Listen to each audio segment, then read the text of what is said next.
at some point we have to say, if this was a Man United, an Arsenal, or whoever else, it's been nearly 18 months now, a sample size of something's gone wrong. Something's not the same as it once was. And we have to start questioning, why are you doing this? He himself said, before the Newcastle game, the season starts now. You lose to Newcastle, you then make 10 changes, you lose again. So when does the season start?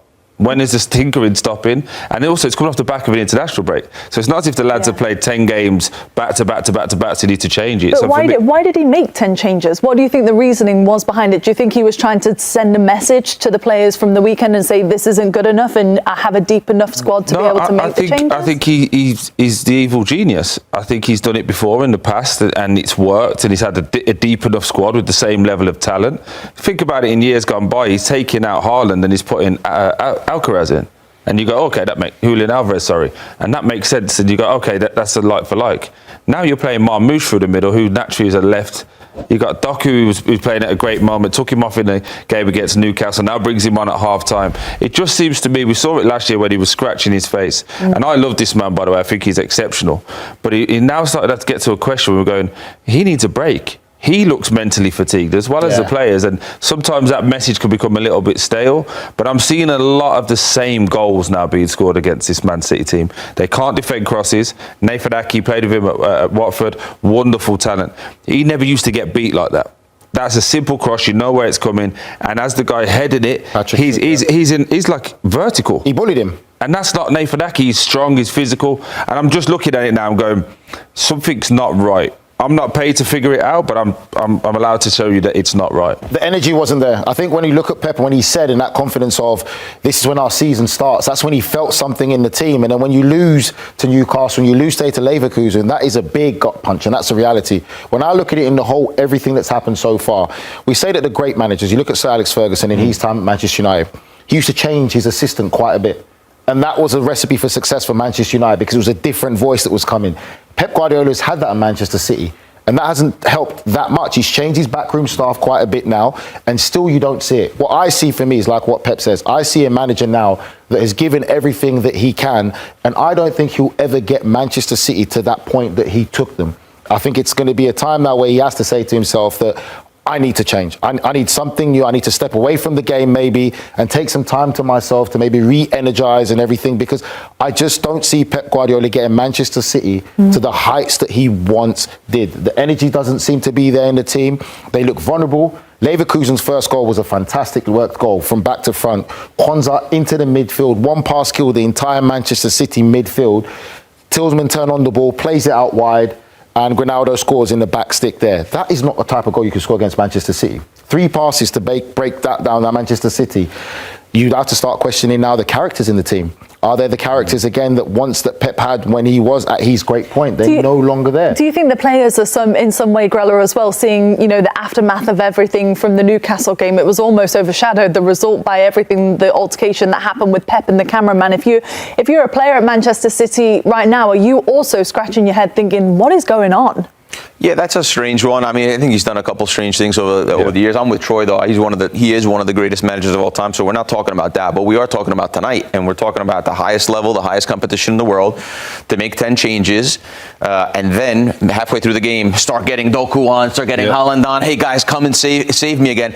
I think you guys would agree that one of the messages we always say in the changing room is, hey, you work all week, hey, respect them, respect the opponent. They're really good at this. This is where they can hurt us. This is where we need to prepare for this Leverkusen-sized Champions League night, right?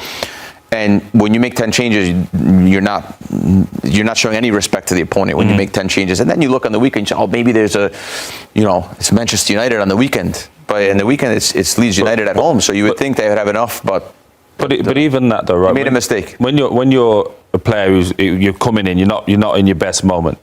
You can't make 10 changes and expect it to be fluid. So even if I was Marmoush, I'd be going to the manager like, how do you expect me to perform?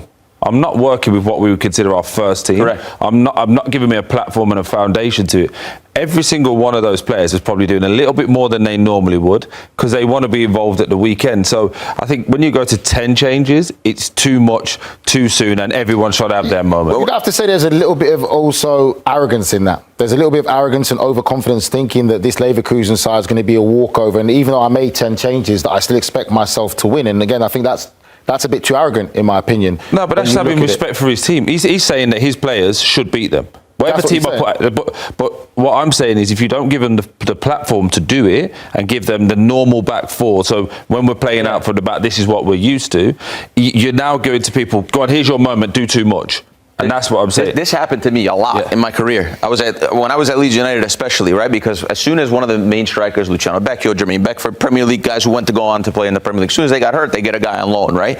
And so anytime I was given an opportunity, it would be with 10 other guys that never played, that we never really played together again. I remember, and the manager would say, "Oh, well, you were given an opportunity, but you never felt like that because you didn't play it with the first team. I played with a guy who was hammered for 3 days straight, and he was my strike partner one of the games. So obviously, it's, oh yeah, you've had your opportunity. I've never played with this guy before, and he was hammered for 3 days straight. So how am I supposed to play with him? So do you think in some ways, Grella, the players that did play tonight are a little bit frustrated too, thinking, how do you expect us to win when you've caused so much chaos in the team? It's a tricky, it's an opportunity to play Champions League football with a bunch of guys that don't have maybe the relationships of playing week in and week out with each other. So it's always going to be a little bit of difficulty against a Leverkusen side. By the way, Leverkusen not good the last 6 months, 3 months, 4 months, not good. But still, at this level, you can't change 10 changes and then expect to win the game. I would say yes, I understand that, but there's got to be a level of responsibility sometimes and accountability. As professional football players, these are not young kids. Different if they're 18, 19 altogether. These guys are internationals where they know what's expected. Some of us, we know that situation. We're told, be prepared, because the game changes just like that. You've always got to be ready for an opportunity. When that opportunity comes, you've got to take it. So sometimes we've got to say, yes, these players have to take the responsibility as individuals to say, we've got a job to do. I've got to be professional. If my opportunity comes, I've got to take it, regardless if it's whoever else I'm on the pitch with. Because you know it yourself, we say, you're not paying my mortgage. I've got to go out there and perform. Well, it was the first loss in the group stage of the Champions League for them at the Etihad since 2018, which really puts into perspective how dominant they are. Let's just hear from Pep Guardiola after the match. Pep, you've been in the dressing room for a long time. What has been said in there between you and the players? Belong to us. What's your assessment of what you saw out on the pitch tonight?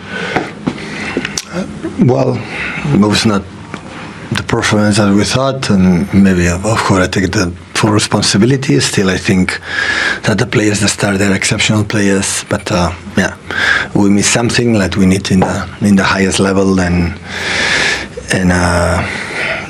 it was an incredible opportunity to stop, and now we have to fight for the next games. What do you think was missing tonight? They were good, and in general, you did also very good things. You have chances, and I would say the chances we had more than them, but it was a half chances. Always we block, always we slippery, always it was something there, and we didn't have that. To believe that, it's a moment to attack, we attack, it's a moment to defend, because it's not being in the position, it's being present in the position defensively, and offensively, of course, we have to the determination to go, I'm going to make a movement, I'm going to make some situations that we can do. Why do you think that maybe wasn't there from the players on the pitch tonight? Sorry? Why do you think that wasn't there? It's happened. Sometimes it happens. Looking back at the team that you selected tonight, you said that they're all fantastic players who did start, but making 10 changes, do you maybe regret that? Understand your question. Absolutely, I have to accept it. So I have to accept it. If we win, will not be the problem. So I accept that maybe it's a lot, but I think playing every 2 or 3 or 4 days, we need, but maybe it's too much. Yeah, right. Seeing the result, maybe it's too much. Just looking forward though, the 3 games that are remaining, does this maybe put a little bit more pressure on that trip to Real Madrid next time the Champions League? We have time now. The think about is Leeds. Thank you, Pep. You're very welcome. I think the last thing he wants to think about is Real Madrid coming up on the horizon, although Real Madrid haven't been in the best form, have they? Here's just a reminder of the run that came to an end. 23 matches in the Champions League at home, unbeaten, only their second loss in the last 25 against a German side. Shut out in the Champions League for the third time in 34 UEFA matches. I think what was interesting there was when he was asked about the changes, Troy, you could tell he almost wanted to say yes, it is a regret, but instead he went down the road of, well, the fixture congestion so much. No, like he's right. Obviously, if they would have won 4-0, Right. everyone would go, oh, great, he is, he can rotate his squad, blah, blah, blah. But he knows better than anybody. Once you lose and you've made those changes, it's a natural question that's going to happen. Do you think that was a mistake? That's why he kind of laughed, sinisterly and saying, like, no, I know where you're trying to go with this. My frustration, again, it's like, oh, we play every 2-3 days. You're not the only one. Everyone does. And people are winning. And when they're winning, these teams, I never hear about congestion. I never hear them go, there's too many games. Because they want the next one. And we've been there as players. When you win, when you score as a player, you're like, next one, next one, next one. But when they get into these difficult moments, and it is a difficult moment, because at the moment, they're playing okay in games, but they're being punished. And he's used to them being the punishers. I've played against this Man City team. I've lost 6-0. I'll tell you, it's not nice. It's not nice. But you know they're going to punish you if you make a mistake. You have to do it. And now he's on the other side of the coin and he's now making these excuses. And I'm a little bit disappointed in him for making those excuses because he's got the squad. He spent a lot of money last January. He spent a lot of money this summer as well. Rebuild. So now he's rebuilding the squad. You give yourself talent. You give yourself depth. He's actually the one who complained he's got too many players. Yes. Exactly. And now he's in the situation going, there's too many games. So have you got too many players or too many games? Which one is it? What is it? I just look at a manager, Poppy, sorry to interrupt. I just look at a manager that me in that interview there that just looks defeated. Looks like he doesn't have the answer anymore. Doesn't know what to do. You can't go there. I see a bit of fire in there. I know he wants to, but it just doesn't seem like he has the answer of what he needs to do to get the players to perform. He said that something was missing. Like that's your job. What was missing? You're supposed to have the one with the answer. Would you expect him to tell us? I would expect him to sell it because he's very, very forward and very honest when he needs to be. I just think right now he really doesn't deeply know and he doesn't know what to say. I think it's a manager that, for me, like I said, I look at someone that just needs to get away from football now. I'm not saying fire him or anything like that. He needs a break. There's a reason why Jurgen Klopp said and surprised everyone and said, I'm stepping away from Liverpool. He told you that last year as well, didn't he? That intense. Every single day, and the demands you put on players, and we know players that have played for Pep. In fact, the demands he puts on players every day, week in, week out, with all these games, it's hard to sustain that for so many years. I think just to be clear, we're not just talking about on this reaction to this game. No. We're talking about the reaction of the last 6-8 months of Manchester City. Well, Pep Guardiola made 10 changes to his Manchester City side last night, including dropping Erling Haaland to the bench in what proved a costly error by the City boss. They lost 2-0 at the Etihad against Bayer Leverkusen, and Guardiola admitted he was being too nice in his attempts to give players minutes. Despite appearing in the second half, Haaland didn't score for just the fourth time this season. And how about this? In each of those games, City have lost. So if you stop Haaland, do you beat Manchester City? They try to do it. There's never one player, but when you are in a big team, you have to, show off and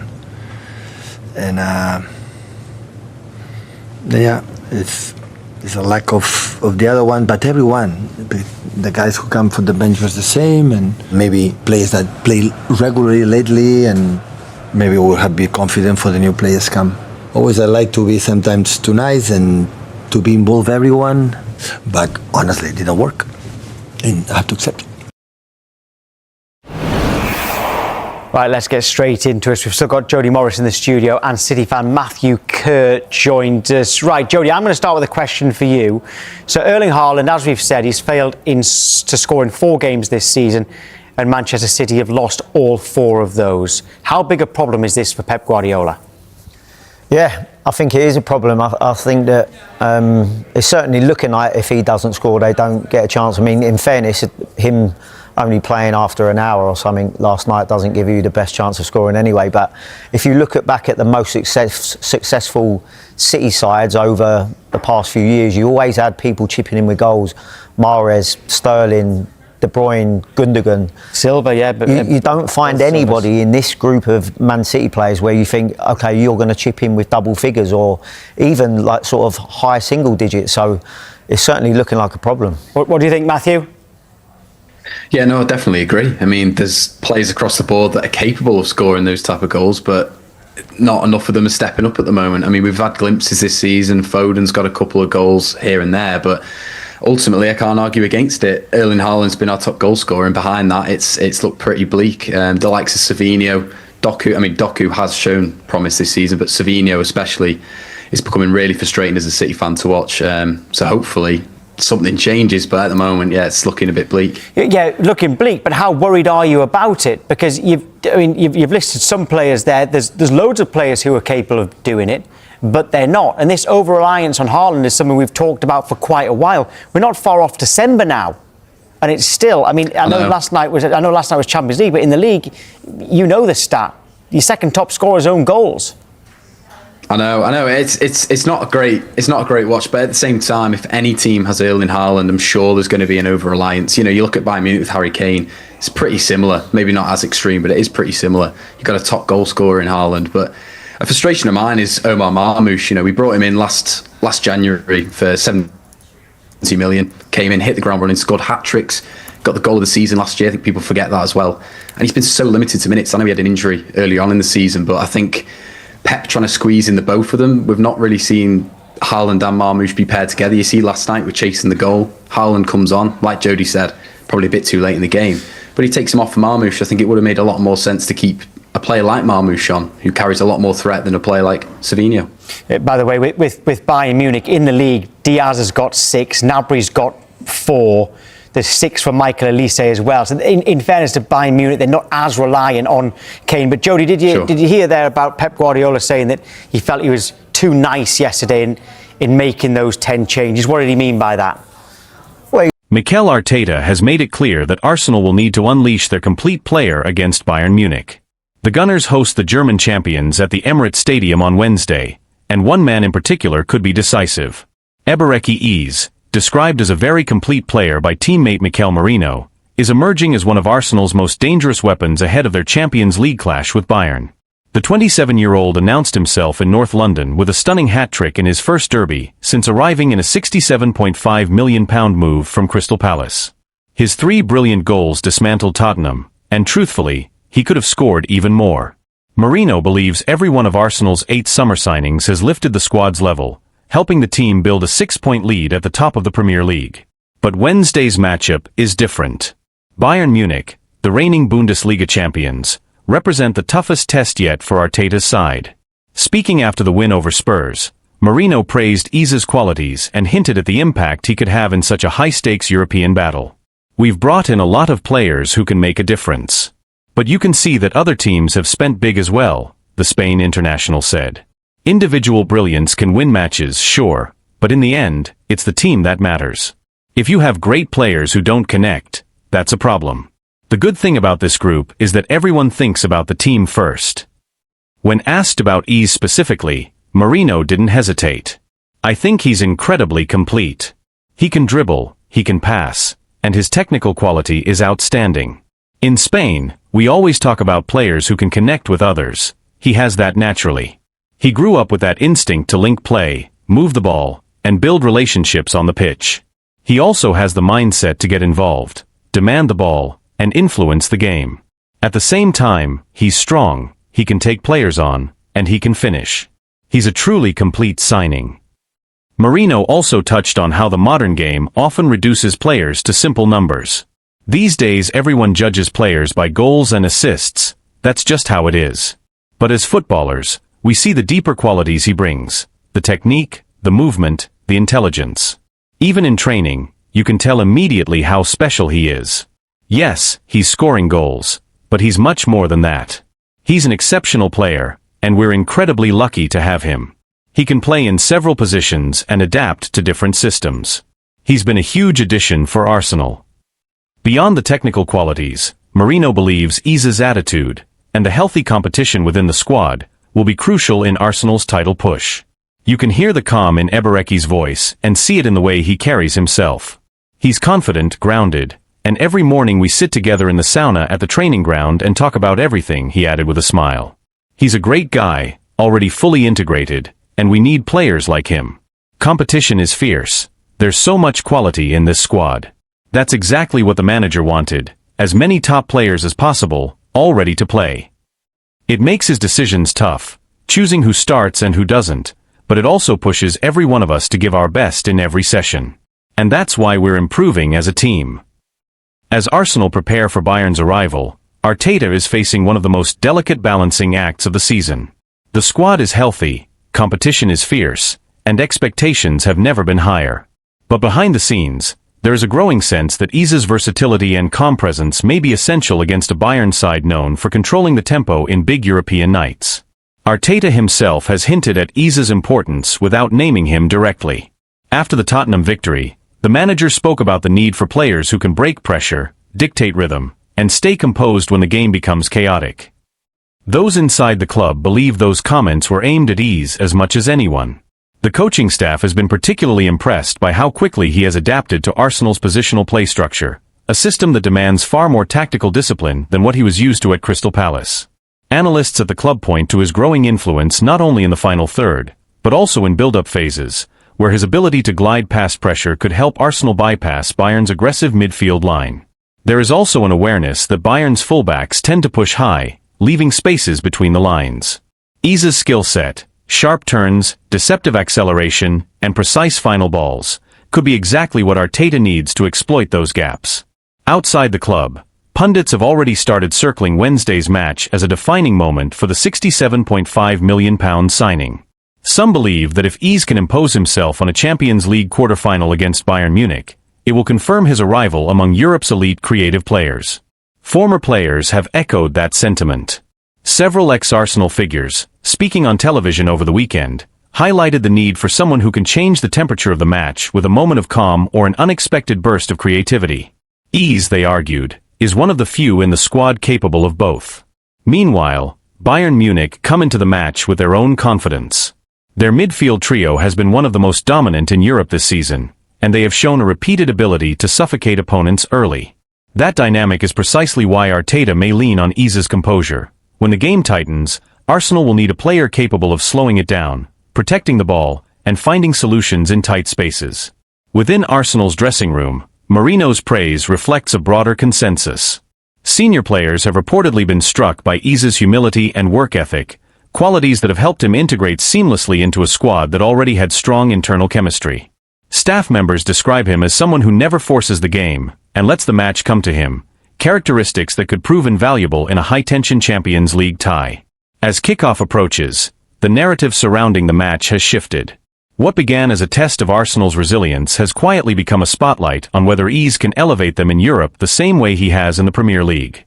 For Arteta, the equation is simple. If Arsenal are to overcome Bayern, they will need more than intensity. They will need control. They will need creativity. And increasingly, they will need the completeness Iza brings to every phase of the pitch. Whether he starts in a wide role as a floating midfielder, or even as an interior playmaker, the expectation is the same. Iza will have to find the spaces others cannot, and influence the game in ways that statistics alone will not capture. The stakes are high, the opponent is formidable, and the spotlight is intense.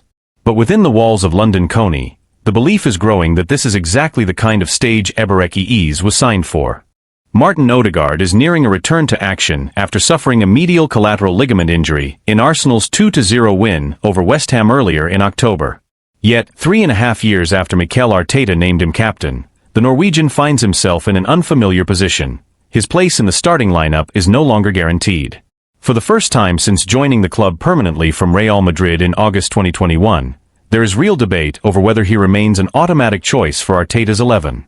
Odegaard, now 26, has been central to Arsenal's resurgence under Arteta, the conductor who shaped the team's rhythm through some of their most fluid football.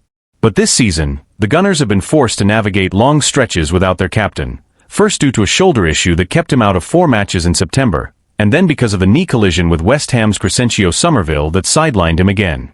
And during his absence, something significant happened. Ebereki Iza stepped into the spotlight. Iza's sensational hat-trick in the North London Derby has complicated the picture. Now thriving in a central role, the England international has given Arsenal a different kind of presence around the edge of the box. A blend of unpredictability, directness, and two-footed confidence that opponents struggle to contain. He may not control games with the same metronomic precision as Odegaard, but he offers a spark, a willingness to take risks at moments when Arsenal need a jolt of creativity. After such a standout performance against Tottenham, it feels almost impossible to imagine Arteta leaving ease out. The manager has always had a soft spot for players riding a wave of confidence, and ease is currently surfing at full height.